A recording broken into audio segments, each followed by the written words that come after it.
Hi, my name is Logan Eiler, and I'm going to be talking about Module 6 for AEP880, and specifically just talking about communicating and advocating for school and community needs. So I'm going to start out with 5 school board policies. The first school board policy is from USD 233. It's Olathe Public Schools. So when I read this policy to you, I want you to keep in mind these 2 questions. If I can move that real quick. Does the policy address diverse families and mention anything about staff training? So that's kind of what we're looking for in these policies. So the Olathe Public Schools believes that a strong home school partnership is a vital component to an equality educational experience. Students maximize their learning when parents and teachers engage in frequent communication about shared expectations for academic achievement, student behavior, and emotional wellness. Central to the dialogue is a thorough understanding through the code of conduct. This conduct defines a clear standard of behavior. And then it goes on to say it's established by educators, drug alcohol treatment professionals, law enforcement, and other youth agencies, so giving credibility. And the following tenets of the school family partnership outline the steps parents, students, and schools can undertake to guarantee a quality education for the youth of the district. So when you think about those questions, does it address diverse families? No, it addresses families, it addresses parents and teachers, and it talks about student behavior and emotional wellness and academic achievement, but it does not directly addresses diverse families. Does it mention anything about staff training? Not really. It just says teachers communicate in frequent communication, which doesn't mention anything about staff training. So overall, this school board policy doesn't support all students and all those diverse families, and support staff in order to advocate for those students and help teachers communicate to families. So moving on to USD 259, this is Wichita Public Schools. And so the board policy, this is integration and diversity board policy. So let's read it. The policy of the Wichita Public Schools is comprised of individuals from diverse backgrounds and life experiences. Already, in the first line, checks that box for addressing diverse families. This diversity defines each of us as individually and collectively, not limited to race, ethnicity, culture, age, gender, sexual orientation, language, SES status, religion, disability, or skill level. Honors and provides a broad-based diversity of the district through practices that embraces differences and provides students with high quality and equitable opportunities. And then it goes on to just talk about no discrimination off of all those factors and that sort of stuff. So this policy directly mentions diverse families and what the expectation is for students of all these things, no matter of age, national origin, race, color, language, the list goes on. And then it does talk about the provision and maintenance of physical supplies and equipment, the development and implementation of curriculum, including the activities program, all relating to instruction, administration, and board policy making. So it talks a little bit about staff training, but not specifically. So I think this would be a really great board policy if it does mention we're going to do a professional development to help our families communicate with you too. So this one does have the addressing of diverse families, but not about staff training. Moving on to Kansas City, Kansas Public Schools, USD 500.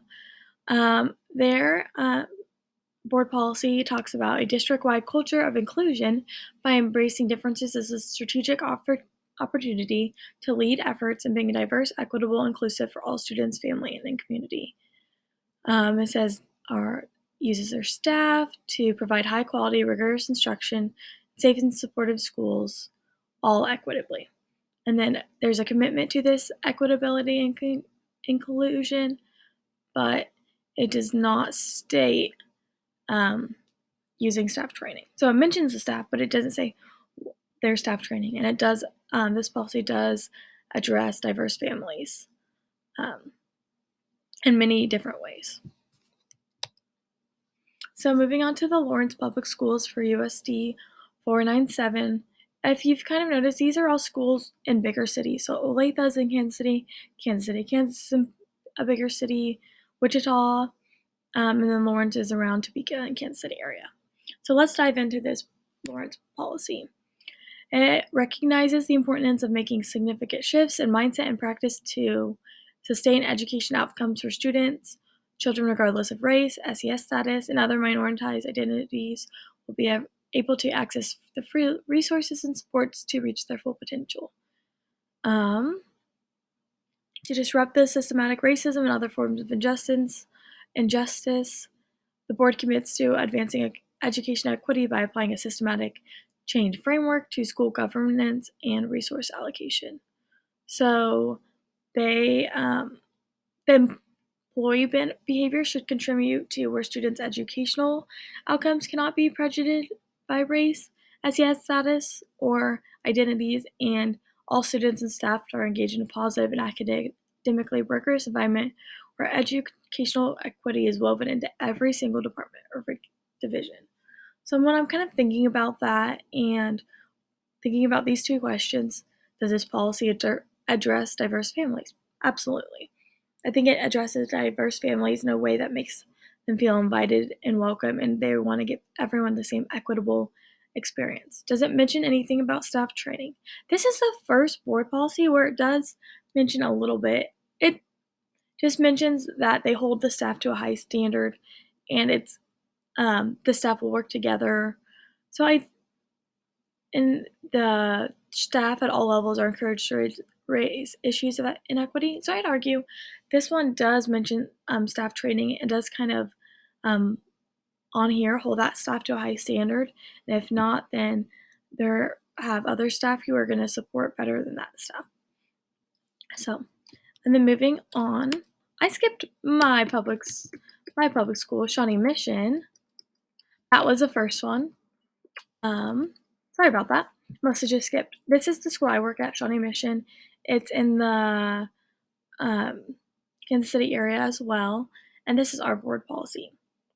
The school district is strongly committed to maintaining an educational environment and workplace that is free from discrimination, harassment, and retaliation, and admission or access to employment and its services, activities, and facilities. The district will provide equal opportunity in all areas of education, recruiting, hiring, retention, promotion, prohibits discrimination and harassment against students, employees, or others on the basis of races, creed, religion, color, national origin, ancestry, age, sexual orientation, sex, gender identity, disability, genetic information, or any bases. And then any form of discrimination will not be tolerated. Violation. It also prohibits retaliatory actions against those who are engaged in protective activities. So looking at my school's board policy, does it address diverse families? Yes. Does it mention anything about staff training? It's kind of on the edge too. It just says they will provide that and committed to maintain that education environment through our programs and services and activities and facilities. And some of those services we do are professional development, but it doesn't mention them specifically. So, why is it so important to provide training to faculty and staff on how to successfully communicate with families with diverse backgrounds? I think it's so important. One way we just want to foster a sense of community within our own classroom and a community within our own school. We want to teach our students to value their culture and diversity of others in daily classroom activities and dialogue. And how you learn and how you can create those activities is through PLC time, through that professional development time. There needs to be time allocated in the school time for us to do that. Like professional development, it's a great way where you can talk and learn, bring in a speaker, just do those step-by-step actions we can do. It's also important because it connects to student learning, and that when educators do not, and student learning is weak when educators do not understand how to engage families to support learning and family.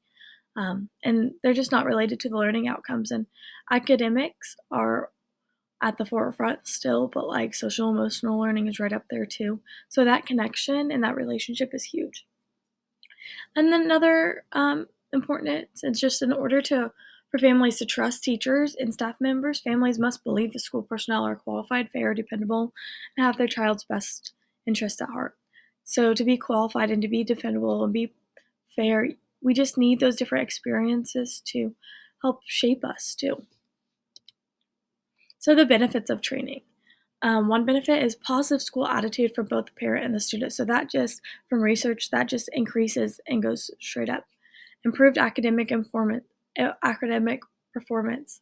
Another benefit of training is just a lower dropout rate.